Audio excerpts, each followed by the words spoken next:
Hey y'all, welcome to my channel. So today I'm using Wiggins hair. I have a 6x6 closure, a 12-inch, 14-inch, and a 16-inch bundle body wave from Wiggins hair. It came with a cap, and that was all that it came with, and also their little bag or whatever. I did a shed test on it. It is very good. It does not shed little to nothing. The bundles are thick, the hair is great, and it can take heat very well. Like, I would recommend their hair. I probably will try them again.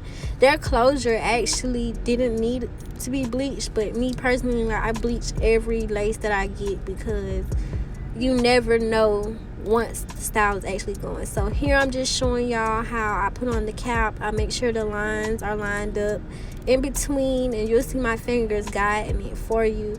Please don't put the cap straight on. Act like your mannequin head has ears and stuff, and apply the cap like that.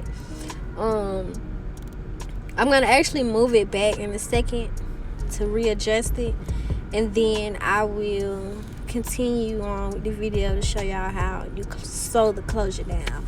That's all I'm really teaching y'all in the video. The rest of the video is just me showing y'all like how I deep condition and stuff before I actually send a wig off. Like, I do a lot to a wig before I send it off. I actually took 2 weeks to do this. Like, I couldn't figure out how I wanted to color it because it was a freestyle type of thing. The client only wanted dark roots. So as you see right now, I sprayed the closure and I combed it forward, and now I placed it. I let it skip, and I let the video skip, and I placed the closure. Y'all, I'm not editing none of this. This is really how I talk. I cannot talk for real. But right here, I'm showing y'all the do's and the don'ts. So this part will be slow for y'all. Right now I'm doing the first thread, and you don't want to sew through the elastic on the wig cap. So if you saw in the beginning, I kind of like showed y'all and tapped on it to so y'all can see, like, I'm only going through the spandex part and not the elastic part. In a minute, I'm going to bring the camera closer. Like, y'all, I really forgot that I should have brought it closer to see, for y'all to see. Yeah, I'm not editing none of this because I don't got time. I'm gonna stop talking. It's gonna speed up, and I'm gonna come back and explain to y'all what I'm gonna be doing in the next stages.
Now in this clip, I'm about to move the camera actually for y'all to see. This will be a better view for y'all to see that I didn't go through the elastic and just the spandex itself. If y'all want me to, I will do another video to like really show everything, like the full process upon request. But I never really think to start recording like in the middle of me sewing a wig. So most people really be wanting me to teach them how to sew the closure down, and that's pretty simple. So I started my channel with this video. This is going to be my first video. I'm not going to promise y'all anything because I only make these videos based off the orders that I get in. So now I just sped the video up. I like to sew one side at a time before I do the back. Y'all gonna see me pull the pins out a couple times in the back and stretch it to the back. You want to make sure that you do that because you don't want to have air bubbles in between, because it'll really just mess up your wig. Also, the lines that are going down the cap itself, do not sew through that, if that makes sense. Do not sew through that. Go through the thread that's on that line, on that seam. Just go through the thread. Don't decide to go through the seam, because you're gonna make the wig too tight, and then you're gonna have to start over basically with a whole completely new cap.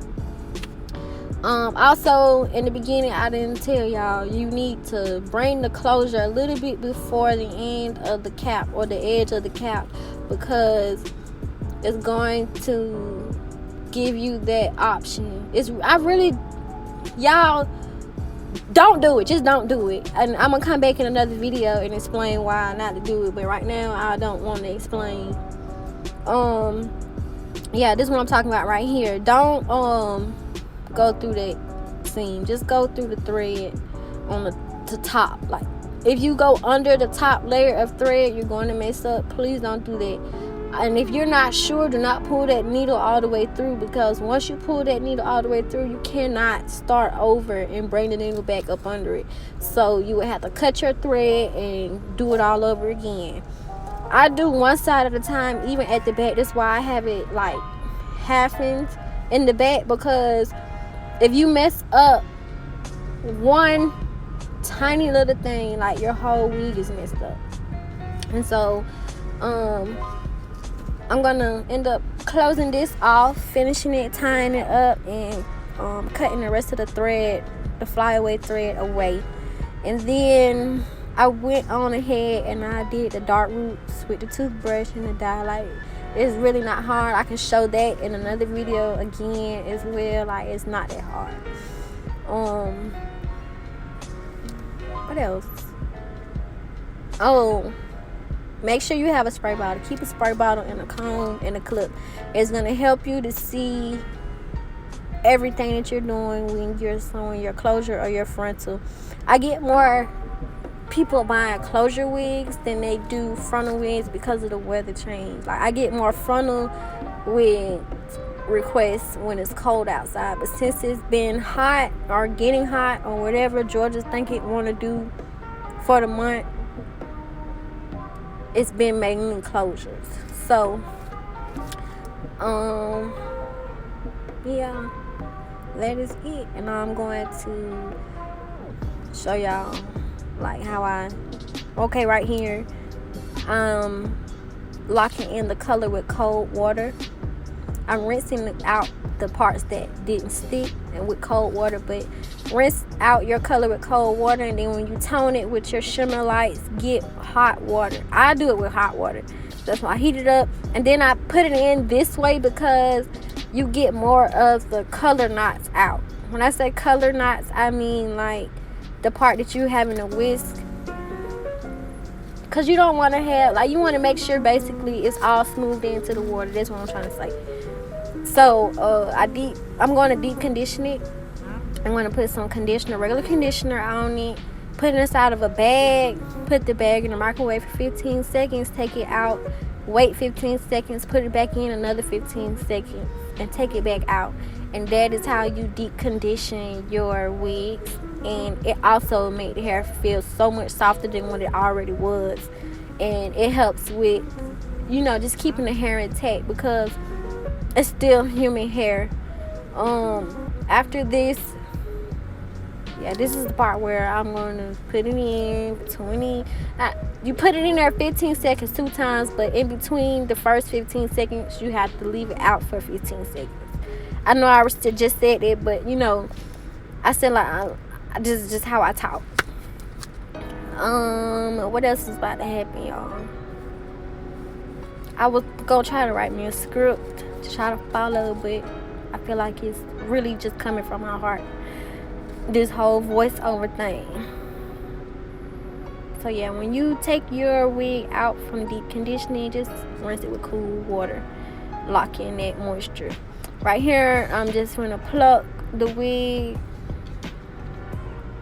You know, I've been trying to, you know, people been dropping little dimes on Instagram about arrogant taste classes. So I went on ahead and tried it myself. I don't like pluck a wig because I don't know how the stylist likes to pluck. If they like to pluck like on your hairline once they install it and stuff.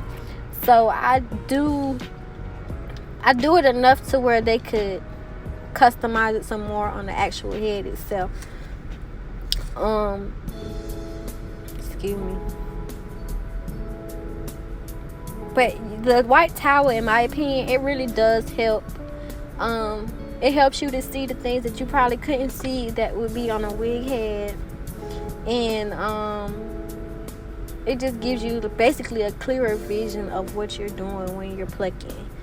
And so make sure you keep a comb. I would do a spray bottle too. Some people put foam on it. I haven't tried the foam method of plucking. Basically, you just put the foam on there and pluck again. But I like it. I like to do it while it's real dry, so I can catch everything. And then, you know, go back over it. What I didn't show y'all is the hot comb. I just showed y'all how I pre-melt with the hair dryer. When you pre-melt with the hair dryer, everything else is pretty much self-explanatory. But if y'all want a video on that as well, I'll give y'all a video on how I melt. So all I had on here at this point was just heat protectant, because I had it on the highest of heat, and I'm using my hand to follow through with it to keep it flat. And so yeah, that's how it looks before I even put the hot comb to it, and then that's just how it looks at the end.